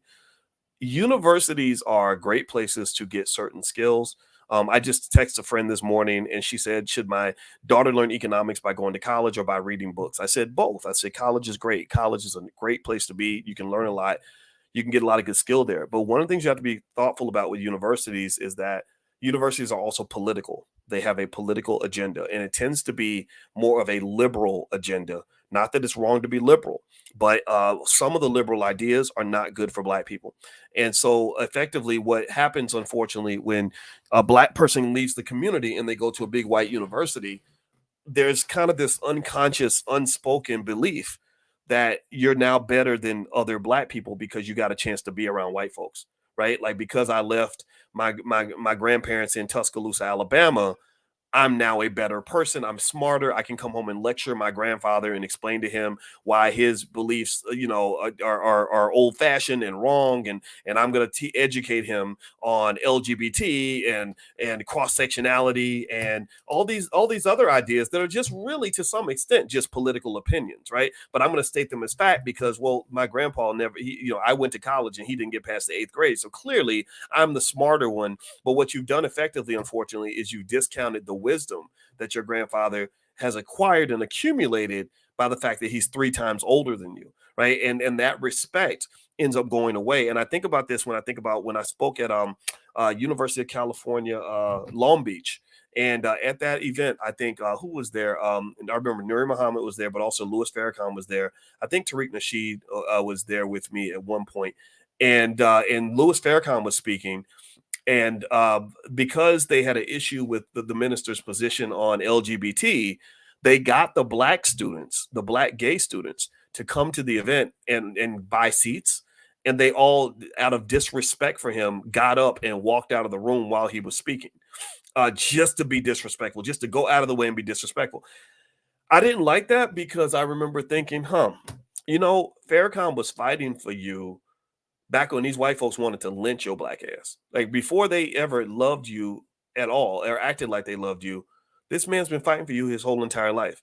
I understand. I respect the idea that you may disagree with him. I get that. You don't have to agree with anybody. I think the minister would say that himself. He said that to me personally about somebody who actually attacked him on my channel. But at the same time, that blatant disrespect or that effort to discredit is incredibly problematic. There's a difference between me saying I disagree with you versus me saying you're worthless, you're garbage, you need to go because your ideas are just bad and you're bad too, right? And that was the distinction that I made back when Michael Eric Dyson was paid all this money to write this big long article discrediting Cornel West. Mike and Cornel were both my friends, and I just said, Mike, I think you're wrong on this. This ain't right. You shouldn't have done that. You can disagree with him, but why are you writing 10,000 words to act as if he's completely irrelevant and shouldn't be listened to? Those white folks put you up to that. They gave you that platform to do that, and I don't like that at all. And Michael hasn't spoken to me since that time, but I stand by that. That was wrong. You didn't have to go and destroy this man. You could have just said, you know what? I respectfully disagree. We don't have to agree on everything. That's what it is. So one of the things that's interesting to me is universities remind me of how Black people can sort of be pitted up against each other and launched at each other like missiles, to the point where you have people that literally won't speak to their own relatives because they voted for Trump. I don't care if you vote for Trump. I don't care if you vote for Biden. I don't care who you vote for. But don't you dare disrespect somebody who's loved you since you were a baby just because some white guy came along and gave you a political agenda and you're proudly wearing that label on your ass like a damn piece of cattle. Seriously, stop that. Stop that. Can we at least agree that if I don't vote for who you vote for, that we can still be cool. We can still have a common bond. You know, maybe you want to help the community differently from me. I just think it's sad. It's sad because we know you know for a fact you can't prove to me at all where the Democrats or the Republicans has ever done anything good for your community. Seriously, you can't prove to me at all that they have benefited and gotten moved the black community forward. Neither party. So why are you fighting the people who love you, your only allies? Because black people don't really have any friends. You don't have any true allies. Why are you fighting your only real allies over a battle that ain't even yours? Something where you don't even benefit. That's slave thinking. And part of the reason that you can't solve your own problem is because you're busy solving problems for other people. That's the conversation that that makes some people uncomfortable, you know, with me being around. That's the conversation that isn't being had. But that's the conversation I'm going to have until the day I die, because as black people, until you acknowledge that, you're going to continue to be frustrated. You're going to continue to watch your community crumble.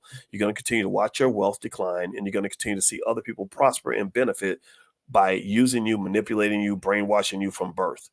One of the core beliefs that we have in the Black Business School is that black people should educate our own children, create our own jobs, support black businesses. Because if we do that, if we educate our own children, we can help them avoid the brainwashing that occurs in these public schools, which care more about the labor unions than they care about the kids. They care. Chicago public schools, they have 55 schools without one single child that can read, write, or do math at grade level. What the hell is that? I'm not going to cuss because it's Sunday, but y'all know what I want to say. What the cluck is that? What the cluck is that? I mean, seriously. Now, and you giving billions of dollars. I mean, I need y'all to understand this. You know, if you talk about investing, you're literally investing billions of dollars into schools that are completely failing at their task. And you're investing nothing in the schools that are actually successful. If that ain't a conspiracy for the ages, I don't know what is. And why is it that I'm the only person talking about this? Why are we not talking about this more on a regular basis? So anyway, let me keep going. All right, let's see here. All right, next question. Can you review the business cycle and risk tolerance? Can you review the business cycle and risk tolerance? I would say that right now the business cycle, what I'm seeing, I'll just tell you what I see with the economy. How about that? Generally speaking, the Federal Reserve has said that they don't plan to raise interest rates right away, but they reserve the right to do that. The chair of the Fed has said that he consistently believes that he can get inflation down to 2%, which means that he could raise rates again. But the market tend to react favorably to his remarks. And your economy is strong, but there are some potential weak spots. There are some issues potentially with the banking system. Real estate could end up having some big problems, especially commercial real estate. And also there's some issues in terms of what's going to happen with consumer spending once student loans ramp back up. And also you have an economy that has less liquidity, meaning less cash available for financing businesses and things like that than you had before. This could be an economic problem. So there we go. That's what I see. All right. And risk tolerance in general, in case you don't know, risk tolerance basically is a measure of how you like risk. You know, it's like if I go eat Mexican food with my wife, she likes spicy food. I don't. Some people like their portfolio to have a lot of risk. Some people don't. So your risk tolerance is basically like a preference in terms of how much risk you can actually stomach. And it's not a one size fits all kind of thing. So that's kind of what I would say to that. All right, so let's see here. Is Stash, Acorns, or Stash, Robinhood, et cetera, good places to start investing? I think they are. I like them because I like the simplicity. And if you go to BoyceWatkins.com and look at the $5 a day investing plan, which is free to everybody, it's free to the community. I want everybody to consider doing this. You could literally implement that on Stash. And in fact, I even tell you what you can invest in.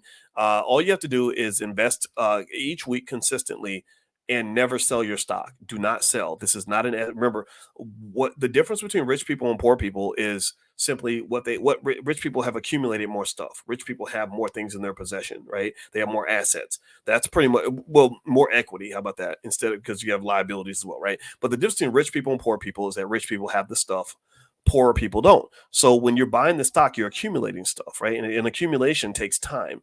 The biggest variable in investing is time. Time is everything when it comes to investing. Even when you all were asking me earlier about the Tulsa real estate fund, the biggest thing that I conceive that Jay is trying to ask for is more money and more time to kind of get the fund to where he wants to get to. But Julian Gordon is saying, no, you don't get any more time. I don't want you to have any more time because this fund isn't, so that's a debate, right? That's always a debate.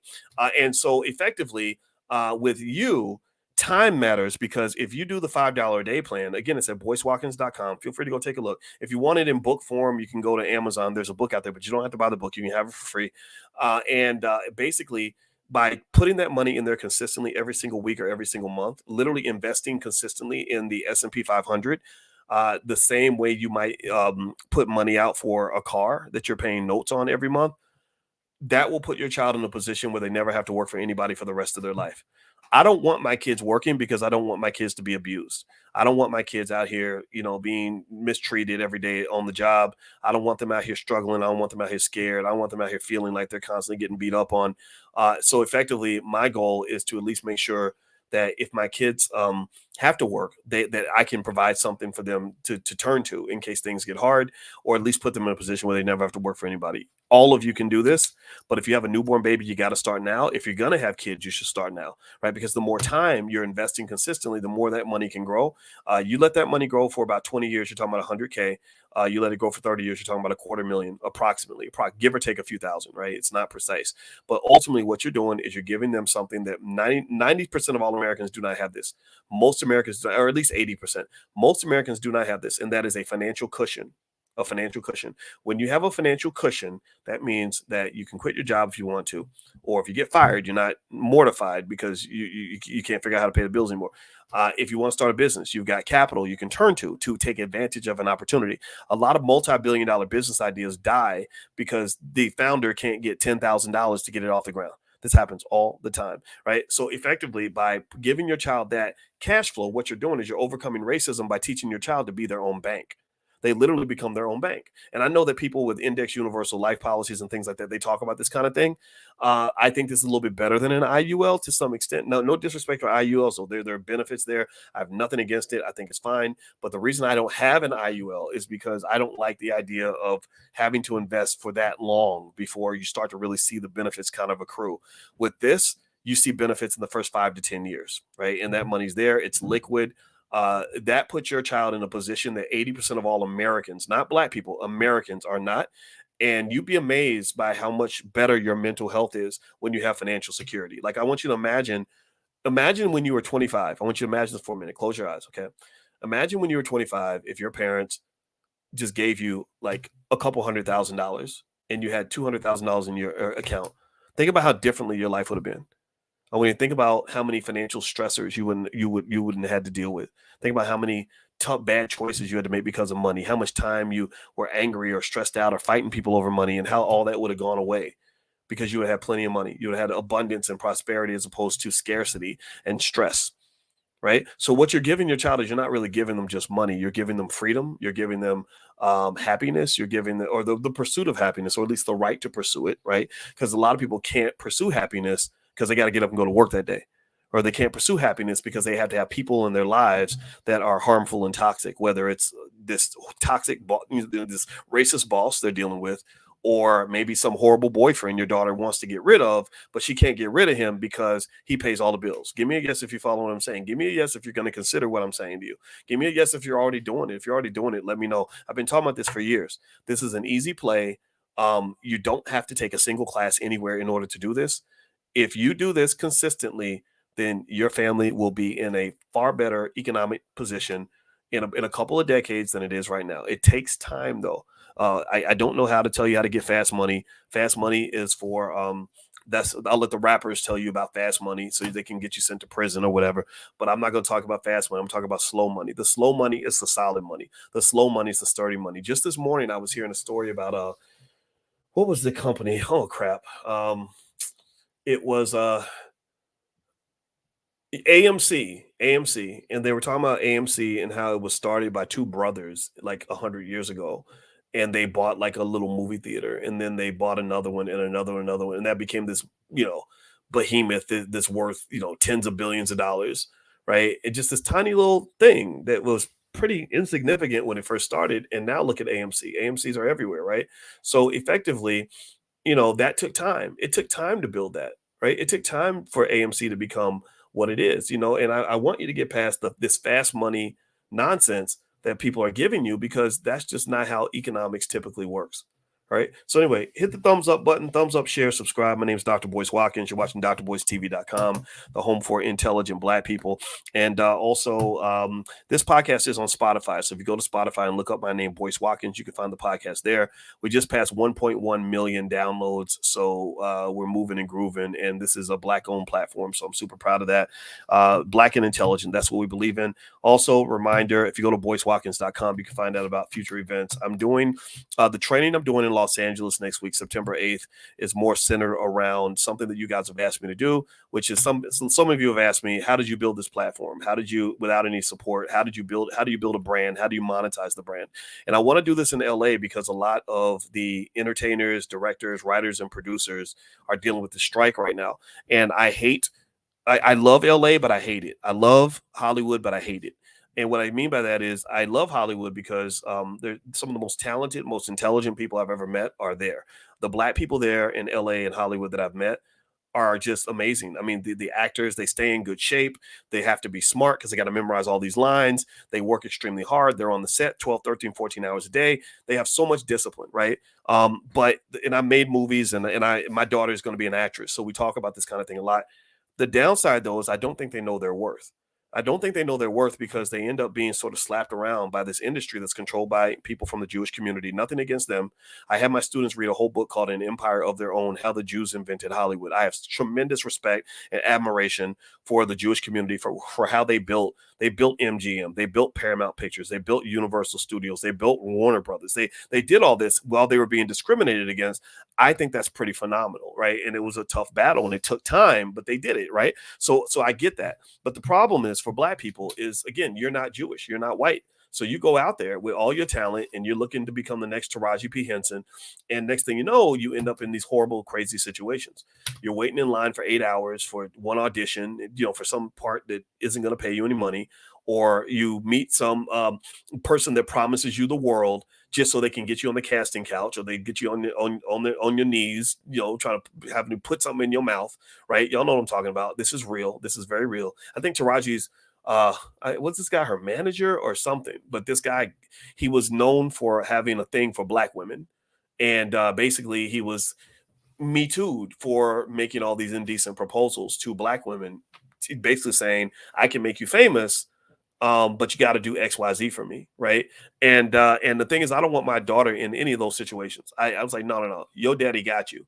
Those guys, the pimps, tend to go after the girls that don't have strong fathers. The pimps go after the girls that don't have self-esteem. The pimps go after the women who want something that they can't get access to, and they have to go through the pimping in order to get it. Do you get what I'm saying? That's what pimps don't look for women that are highly educated. Pimps don't look for women that have high self-esteem. Pimps don't look for women with strong fathers. Pimps don't look for women with a plan. Pimps, because they know they can't get those women. They don't look for women who are alert and understand what's going on, who are prepared. They look for the women who are unprepared, right? Who are kind of stranded and abandoned, right? This is why fathers matter. So my daughter, she's lucky. She has two dads. She has her biological father, who's a great guy, and she has me. I'm her bonus dad. And I said, you know what? You are the daughter of two kings.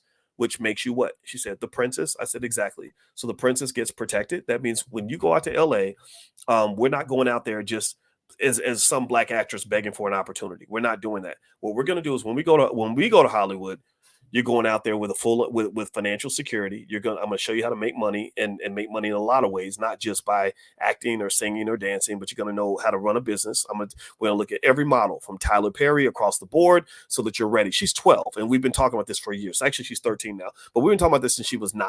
Okay.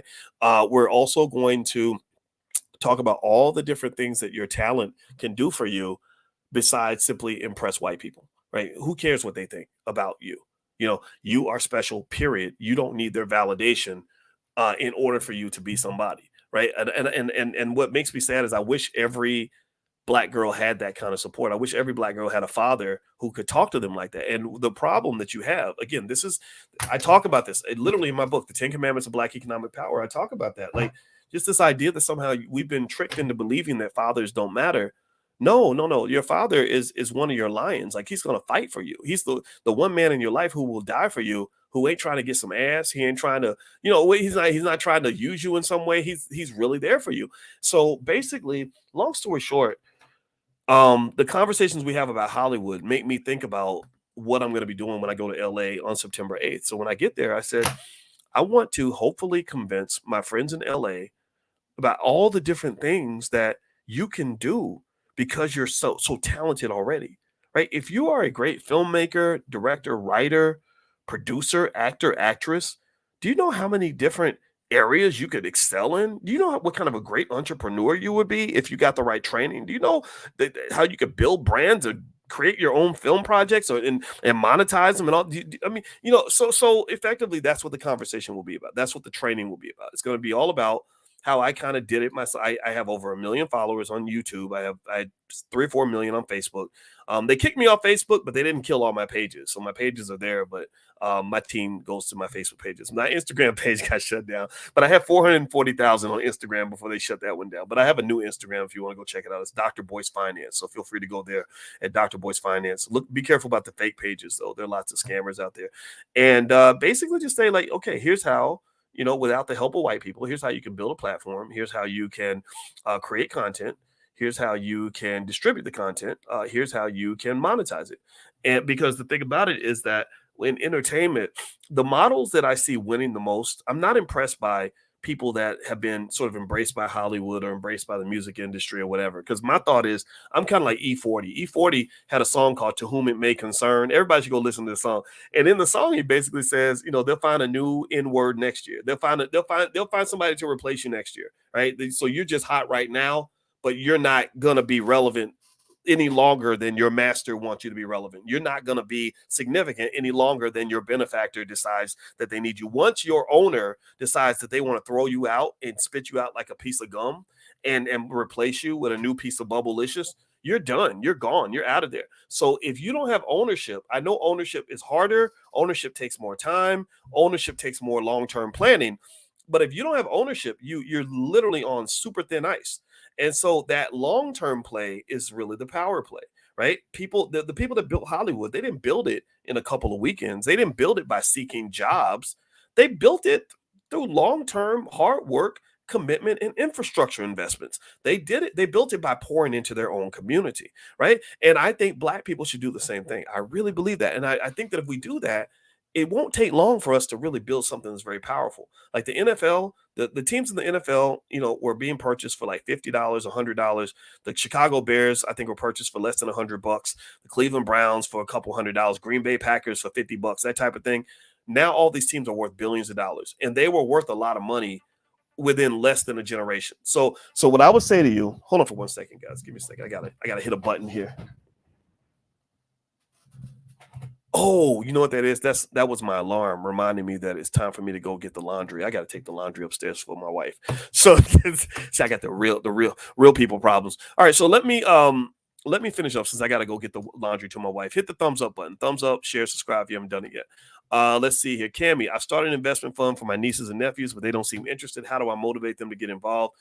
You don't have to. Just keep investing, and then when they get older, watch their evolution, right? Like I have a 16-year-old who never cared much about working or money or anything until she needed money. Now suddenly she comes in my office and is like, I want to figure out how to make money. Can I get that job? But remember, 3 years ago, she was not interested at all, right? So children evolve, right? Give them time. And remember, a kid's brain is not fully developed until they're 25 years old. So you may have a 20-year-old who still isn't, who isn't on board with anything, right? But give them time. Just give them time. At some point, they're going to get a job they hate. They're going to be in a tough situation or whatever. And then that's when you'll have their attention. Never fight for someone's attention. Don't do that. Don't because what happens is the more you talk, the more they devalue what you have to say. Do you hear what I'm saying? The more you're like, please, you got to listen. I need you to listen. No. F them. Seriously. It doesn't say F them kids. F them. Like, okay, you don't want to listen. No problem. And then what's going to happen is one day they're going to need you. And then at that point, you'll have their full attention. Oh, you want to borrow what? How much? You want to borrow $100 from me? Okay, well, sit down and let's talk. And then we'll see if I decide I want to be involved with this. Right. So ultimately, I don't think you have to. A lot of you all have the same problem. You have relatives and loved ones that just don't get it and don't care and don't want to listen. I think that's hard to do. It's hard to change people's behavior. My wife is an expert on getting people to change. She said there's a whole science to it. She's probably read books about it. My wife reads 22 books a year, by the way. So I got to keep up with her. I don't read as many books as she does, but I read a lot. And I'm telling you, sitting there nagging the hell out of somebody ain't gonna make them change nothing. You got to, and also you got to lead by example. So when you're succeeding, you're doing well, when you're financially secure, when you ain't got to go to work and you driving the nicest car and you living nice and whatever, eventually those people who are not listening to you are going to come along and say, how did you do it? Or I'm sick of my life. What do I do? They're going to come to the altar like they coming to Jesus. They're going to be like, I'm sick of this. So sometimes you got to let them get sick of their old life before they're ready for the new life. Don't go trying to preach to somebody while they high on the hog and partying and thinking everything's okay. That ain't gonna work. It's gonna make them hate you, and you're gonna get stressed out, and you're gonna be distracted from what you got to do. Go work on yourself. Convince yourself of what you can do. Convince you first, because remember, you got stuff internally you have to work on. You have elevators you need to climb. You got things you got to do. You've got weaknesses you have to overcome within yourself. Stop worrying about them. Stop preaching. You're not better than them. You just have different goals. So let them do what they're going to do. You do your thing. Find like-minded people who are already there with you already. That's what the All Black National Convention was created for, is to give people a chance to find like-minded people who are also who are Black first, who want to build wealth, who are decent people, who don't want drama, who just want to succeed. Feel free to join us. It's October 20th. That's when we're going to have the convention. You go to allblacknationalconvention.com. Feel free to join us there. Or you can go to my website. I put it on my website, boycewatkins.com. Anyway, let me stop. All right, let me move on. So, but keep putting that money in that investment fund, Cammy, because they're going to need that money. So just invest for them, even if they don't know the money's there. My kids don't know how much money I have invested for them. I don't want them to know, because I don't want them to think that life is going to be easy for them. I want them to expect it to be challenging. I want them to go through the challenges, because then that will give them an opportunity to get the benefits I had of being a hustler. I had to hustle. I had to struggle. That made me great. That made me a lion. That made me a fighter. If everybody had given me everything since I was a little kid, I wouldn't be Boyce Watkins. I'd probably be sitting back. I'd probably be sitting back playing Xbox in my drawers, smoking weed, and waiting for my hoes to come over. Who knows? I don't know. I'd probably be laid out pleasure seeking. Like, you see so many weak ass pleasure seeking young people, especially the men, when they get raised by these mamas that they just spoil them. Y'all know what I'm talking about. Like, I feel bad for people like that. I really do, because life is going to kick you in the butt because you're weak. Anyway, let me see here. All right, next question. Dr. Boyce, did you read the SEC filings and how the funds work before you supported it? No, I did not, because there were no SEC filings Flex 17, 18. The SEC filings came later. And I don't really I told you my rule is I don't scrutinize a Black-owned business more than I scrutinize a white-owned business. I don't racially profile Black businesses. I've supported dozens of them. I was very happy to invest in the Tulsa Fund. I don't regret it. We tried it. Maybe it's not working out. I have no idea. I think the story's still yet to be told. But again, I reiterate, I've never been paid to endorse the fund. I am not paid to endorse the fund. So I want to make that 100% clear. But I will continue to support Black-owned businesses, and I do not give investing advice. So do your due diligence. Never invest money that you cannot lose. Never invest your last in nothing. Never invest your last pennies to the point where if it doesn't work out, you're done. Bad move. Keep that money in your pocket, because the investments can go bad, right? So now the Tulsa Fund, if you want to know where the Tulsa Fund stands, they've got questions to answer. Julian Gordon's asking those questions. I know I supported Julian Gordon since the beginning. I supported Jay Morrison since the beginning, and I have helped both of these guys along the way. They disagree. I'm curious to see how it plays out. But truth be told, those statements are out there. Go look at them if you're concerned about the fund, if you want to learn more about it. I think that what they have to answer for is two things. They don't have a board of directors. I told Jay, I said, I think you need a board. Julian said, I think you need a board, and I agree with that. Also, the other thing they have to answer for is they have a big amount of expenses. I think like 2.7 million in expenses. I said, you got to answer for that. You might have to explain that, or maybe you don't. I don't know, right? But also, there's a difference between that which is legal versus illegal, moral versus immoral, whatever. Fund managers charge fees all the time. What I see, this reminds me a little bit of what happened with WeWork. If you look up WeWork, WeWork had an issue where they had a CEO. They received billions of dollars in funding, not just 11 million. This is literally 11 million times 1,000. Like, it was an insane amount of money they got, like 14, 15, 20 billion dollars, some crazy amount of money. And the CEO had a lot of expenses, and also these expenses were tied to his own companies. So what they did was they ended up removing the CEO of WeWork, but WeWork is really struggling now. It could go bankrupt. So this might be a similar to that situation. I don't know though, but that's what I know. That's what I see, and that's my 2 cents on that. All right. So next question here. Let's see. Someone says, "Thanks so much. My husband and I have greatly benefited from listening and investing. Good for you, LL. Keep investing. God bless you." Next, people will be asking about Tulsa real estate for the next 50 years. They aren't that bright. Well, let's not be mean. Let's not be mean. I think they have a right to ask questions, but I think that being repetitive and redundant, unfortunately, you got to really look at the motivations of the people that are pushing that narrative. And the motivation is to get views on the YouTube channel, because that's how they make their money, is by getting viewership. And then also, some of them had a personal issue. If you go back, they were saying this about the fund before the fund even collected a nickel.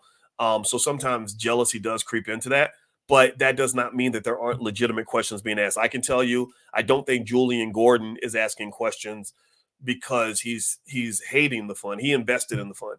And so when he made his critique, I listened a little more carefully than if just anybody has said it. So that's my 2 cents on that. All right, so let's see here. Somebody says Nipsey was killed for that. Killed for what? I don't know. I think Nipsey was killed over jealousy. I really do. And I hated the fact that it happened to him. It's very, very sad. Let's see. Dr. Boyce, can you recommend an investment vehicle for a newborn child? Yeah. Well, the $5 day plan is on BoyceWatkins.com. I think that's a great gift to your baby. I think you should bring your baby into the world with shares of stock. And remember this: the average new car note is over $700 a month. If we simply invested as much in our children's future as people put into their car notes, every single black child in America will be a millionaire by the time they're 30. If we literally invested as much in our kids as we did in our new cars, every black child will be a millionaire by the age of 30. Do you understand how deep that is? That's a very simple statement, but it solves 90% of our financial problems. Are y'all hearing me? They're literally, sorry, give me a second. Hold on for a second. I got to hit a button here. All right. If we invested as much in our children as we invest in our cars, all of our financial problems will go away. Because remember, and so the $5 a day plan is on my website, BoyceWatkins.com. I show you exactly what to invest in. In fact, I'll tell you now. One is the Vanguard S&P 500 fund, which is Victor Oscar Oscar. That's the ticker symbol for that. Victor Oscar Oscar, VOO. And then there's another one, SPY, Sierra Papa Yankee. So feel free to take a look at either one of those. But literally, if you put the same amount of money in that fund's only, that plan is only based on $150 a month. The average new car note is $750 a month. So if you love your child as much as you love your car, which again, this is why my book, The 10 Commandments of Black Economic Power, is all about culture.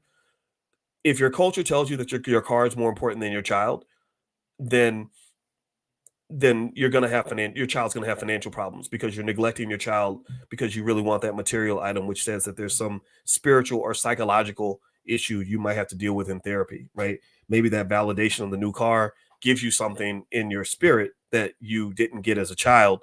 So you spend your money with white people in order to regain access to your own humanity. That's how deep it is. That's how deep consumption is. That's what if you watch videos like how to sell to the Negro, Ebony Magazine released that video back in the 1950s.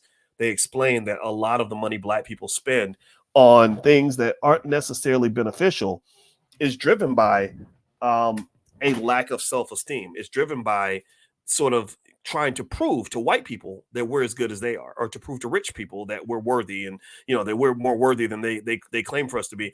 And so let's go back to that though.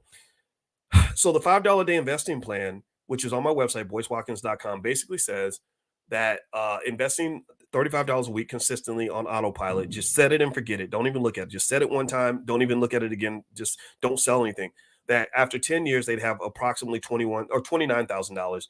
After 20 years, you'd have approximately, again, give or take, nothing. You can't predict the future, by the way. You can't predict the future. All you can do is look at the past data. This is how we did research when I was at Syracuse University. But after 20 years, you're talking about 102,000. After 30 years, you're talking about almost $250,000, $245,000. But if you loved your child as much as you love your car, then those numbers become really, really interesting and really powerful. So the average new car note, remember, is $750,000. So what does that mean? That means that's not 150 a month. That's 150 times 5, right? So effectively, what that means is that you would then be in a situation where after 10 years, instead of having $29,000, your child now has 150,000 approximately, or close to it, right? Again, give or take a few thousand. After 20 years, instead of $102,000, you're talking about $500,000. So think about this, right? I mean, do y'all understand how powerful, how cool this is? When you buy, if you bought a new car now and we're paying the average new car note of $750 a month, if you did that consistently, made those payments over the next 20 years, that's $500,000 in compound interest that somebody else has benefited from your money, and you've been paying those car notes consistently. Everybody, think about it. How many of y'all pay your bills on time? How many of y'all pay consistent amounts of money to the landlord, or been consistently paying the car dealer, consistently paying for whatever, your Netflix, right? We do this all the time. This $5 a day plan is powerful because this is what you're already doing. You're already doing the $5 a day plan for somebody else. You're already making consistent payments towards something that eventually gets translated to an interest-bearing asset, right? So they get the benefit of compound interest. So over time, if you put the same amount of money into the $5 a day plan that you put into the average new car note in America, your child has $500,000 when they're 20. What the hell? Again, after 30 years, if you do the $5 a day plan, that number with 150 a month, $5 a day times 30, would have been $250,000, $245,000 to be precise, give or take a few thousand, because it depends on various assumptions in the equation. But if you put the amount of money in that plan that people put into their new cars, guess how much money your child has after 30 years? They have $1.2 million. $1.2 million. So by simply making one simple change in your value system, right? This is why my book, The 10 Commandments of Black Economic Power, is all about culture and values. By making one simple adjustment in your value system, your child never has any financial problems ever again, as long as they don't do something stupid. Literally, you've completely flipped all this talk about racism and white supremacy, and they stopping us and they don't give us no opportunities. All that goes out the window by you simply changing that one thing in your value system, that where you simply say, I love my car, but I really love my child.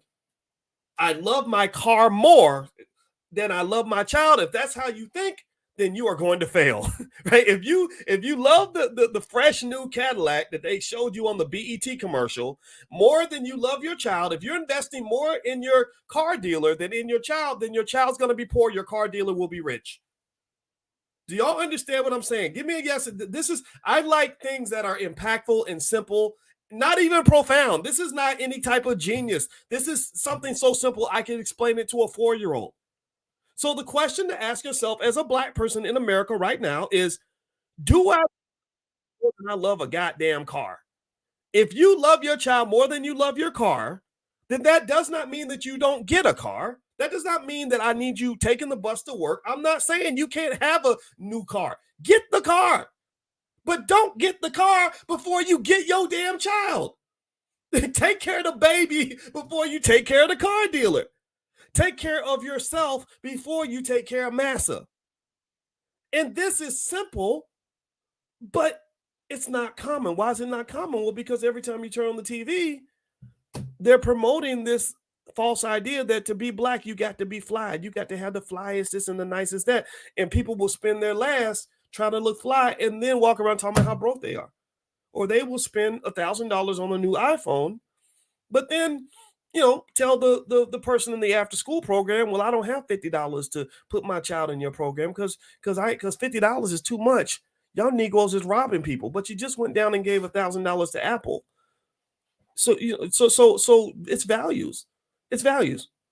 My friend works at one of those places that's like a college prep place that gets kids ready for college, and he said this is crazy. He said our services are really expensive, and we really want African Americans to come take advantage.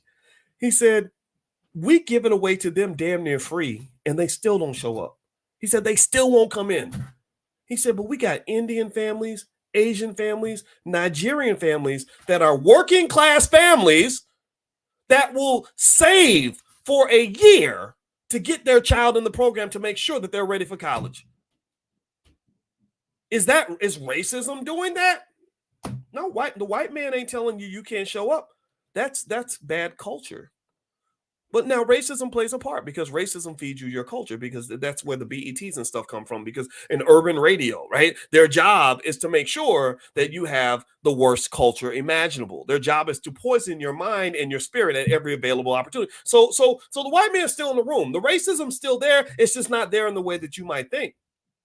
But now that you're aware of it, now that you're conscious of it, what are you going to do?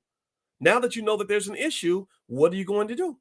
Are you going to adjust, or are you going to continue on with the nonsense? Sabotaging your future, sabotaging your children, and then wondering how it happened, and then complaining that like somebody else did it. They didn't do it. Somebody else didn't do that. You did that. You chose to get the Cadillac over investing for the babies. You're the one who made that decision. It doesn't make you a bad person. It just might mean that maybe you got to do some work like the rest of us in terms of deprogramming yourself. We all got to go through it. We all went through the same nonsense. We all got trained on the same BS. So that's it. It's simple, man. It's not even hard. This is stuff people like me can do this stuff in their sleep. This is not even, if you say, well, what will fix the economic problems in the Black community? It's not. My dissertation was hard. That was 150 pages of very complex mathematics that required several months for me to write. That was hard. This ain't hard. Like, just love your child more than you love a car, and your wealth will be fine. Right?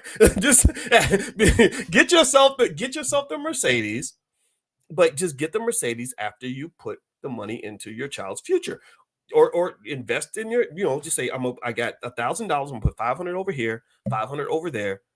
I have no problem with that. Ain't nothing wrong with having a nice car. I drive a nice car too. But never in any reality will my car matter to me more than my kids.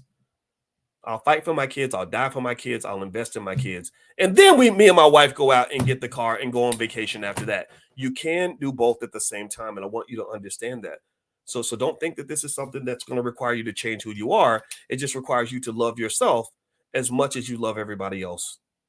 So let me finish talking. Let me finish up for today. I enjoyed talking to y'all. I'll come back in a little bit later. And Ashira Israel says, I'm curious to find out, how do you find stocks at the lowest prices before they skyrocket? It's very difficult to do. That's called market timing. Most research says market timing doesn't really work. So the best approach is like a Warren Buffett-ish approach. Warren Buffett just consistently invests over time. And if you consistently invest over time, then you'll already be well positioned when those stocks do take off.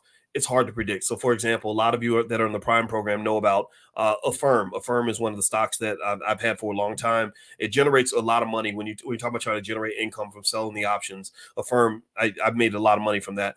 But Affirm just took off. I mean, the other day it went up 20, 30, 40%. There's no way to really predict that, because what drove that was what they call an earnings surprise. And surprises are exactly that. They're surprises. The market doesn't know what's going to happen. So don't get into trying to predict which stocks are going to skyrocket. Just be consistent and pick solid companies consistently over time. One thing you can do, if, for example, is, or this is something I actually do. I'm not telling you to do this. This is not investing advice, but I tend to buy more when the market drops. Right, because most studies show that if you're buying more when the market drops, that's a winning strategy, right? And if I sell, I tend to sell when the market's doing extremely well, right? So that's one way to look at it. All right, so I'm going to get out of here, y'all. I appreciate the chance to talk to you. Hello to everybody on Instagram. My Instagram is Dr. Boyce Finance, and I'm going to pop back in a little bit later. Later on, I'm going to go live with Madam President. We're going to talk about some fun stuff. She's an awesome lady. You should check her out on Instagram. Reminder, my book is called The 10 Commandments of Black Economic Power. I also have other book series like Black American Money, What If George Bush Were a Black Man, Financial Lovemaking, books I've written over the last 20 years. So feel free to go to boycewatkins.com. A lot of that stuff is there. Also, I'm going to be in Los Angeles September 8th and 9th. So if you'd like to join us in Los Angeles, that information is at boycewatkins.com. I'll be in Austin at the Wealth and Power Summit at the end of September. And also, don't forget, you can find this podcast on Spotify. And if you'd like for me to send you profit alerts, just go to boycewatkins.com. And you can find a lot of stuff. You can sign up for the profit alerts that I can text you of stocks that I like, as well as the $5 a day investing plan. That's there at boycewatkins.com. And what else? Oh, there's a training called How to Make Money Without Working. So feel free to go to my website if you see any resources that are there that can help you. So God bless you. Thank you so much for listening. If you would hit the thumbs up button on your way out, I would sincerely appreciate it. So I will see you guys soon. Take care now. Peace.